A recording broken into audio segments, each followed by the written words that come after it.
Okay, this is part 4 of back pain, Rogers' theory of ischemic and biochemical spinal degeneration.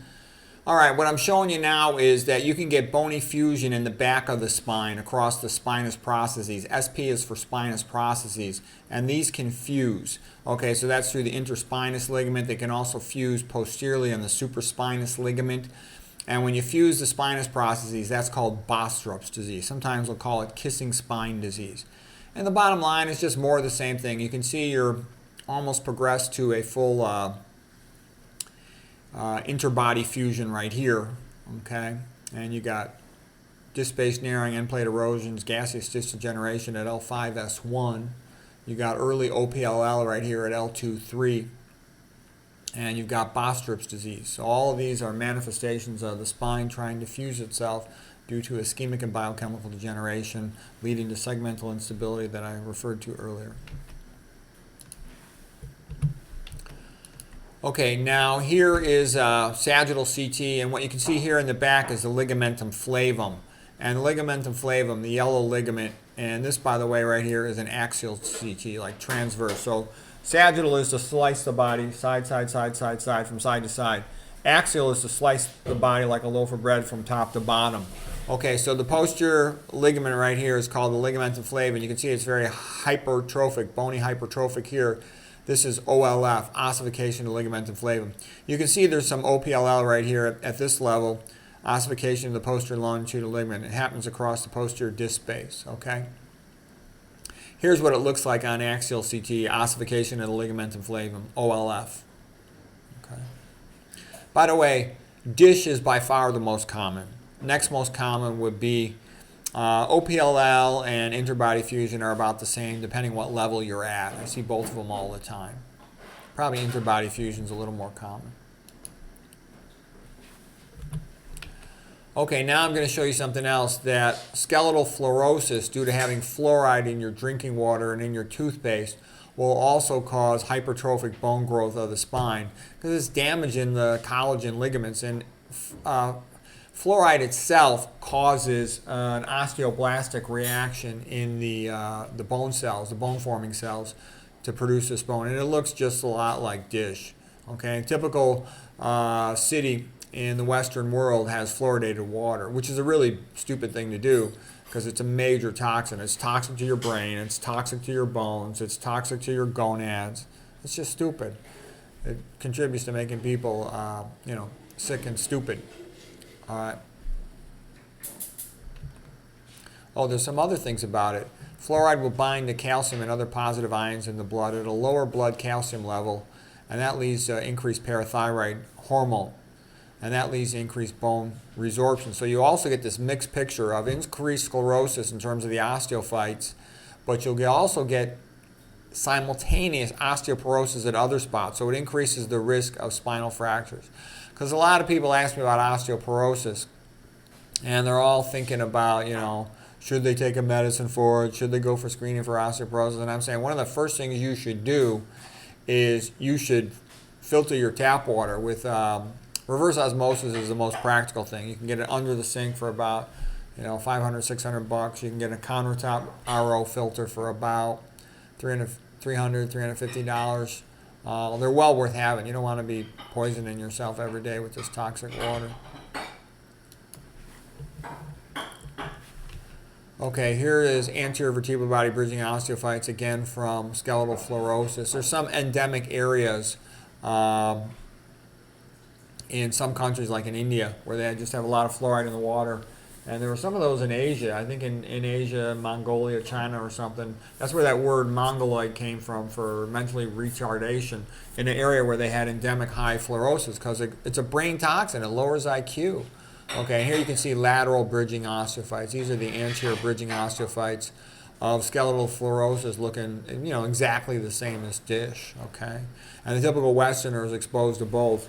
High fluoride in their drinking water, astronomically high fluoride in their toothpaste, and then all these high-fat diets predisposing to diabetes and hypertension, and then all these ligament toxins that I just described a moment ago. The poor Western patient, no wonder they're fat, sick, and stupid. People in the Western world, they don't age well. Okay, so here's fluoride It's a halogen in the vertical pillar within the periodic table of elements, meaning that they have an incomplete outer orbital layer, incomplete octet. So they're a free radical with an unpaired electron in their outer orbital. And so they very strongly want to grab an electron. They want to steal an electron, okay? And that makes them super radical. All the halogens kill stuff. Here they are. Here's a drawing of it. Fluoride, chlorine, what do you use to sterilize a pool? Chlorine or bromine, okay? What do we use for our old prep solution? Halogen. They really want to grab electrons, and the most powerful of all of them is fluoride. It's got the highest electronegativity number here, 3.98, higher than everything else. Next in line is oxygen, okay? That's why oxygen is the ultimate electron acceptor in electron transport. Fluoride's so toxic it just kills stuff. You don't want it. You don't want anything to do with it. It doesn't belong in the human body.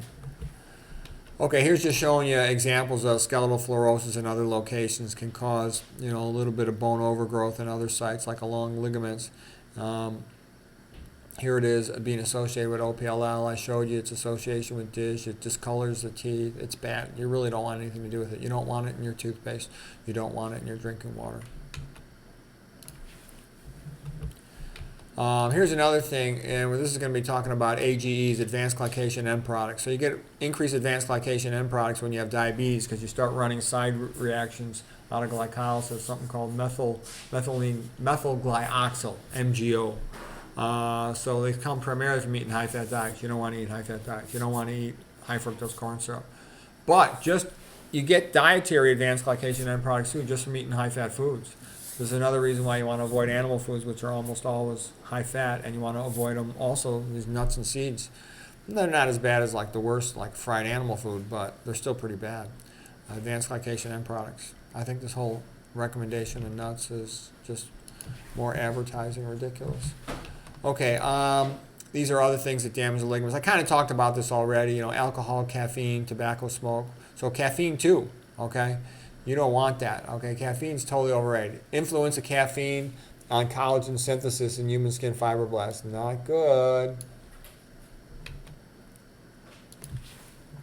Yeah, there's all these BS artists on the internet try to tell me, that I should reconsider what I said about coffee and tea. They're really good for you. It's like, spare me. This is not some high-fat, phony channel, okay? And also, this is not some, you're never going to get me with your high-fat, phony arguments, all you phony BS artists who sold out, screwing over the pros, okay? I know better than you. I'm not going to go for your nonsense. All right, so anyways, here is an example of fluoride. It'll bind to the hydrogens, and it'll break apart the intramolecular hydrogen bonding, which maintains the shape of proteins. This will then cause distortion of the protein, and it'll become, if it's extracellular, it'll become a PAMPS, which means a pathogen-associated molecular pattern.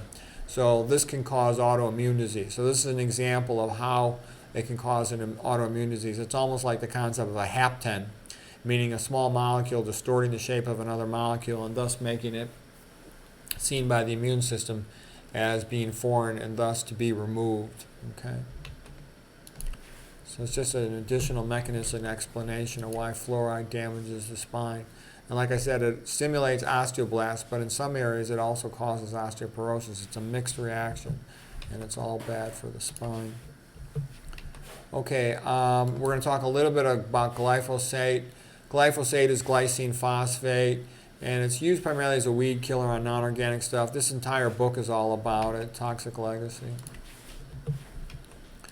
So glycine normally is the smallest amino acid, having only a hydrogen for side chain. With glycine phosphate, you get a more complex side chain where you'll have an extra phosphate stuck on there.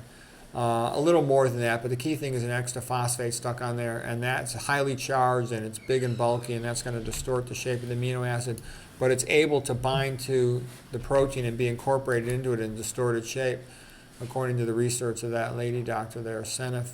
Okay, and it's like a Trojan horse substituting itself for glycine. It gets in there and then it causes problem with the collagen triple helix, like I was alluding to earlier. Okay, this is just showing how it could insert itself into synthesis from the research of Dr. Seneff.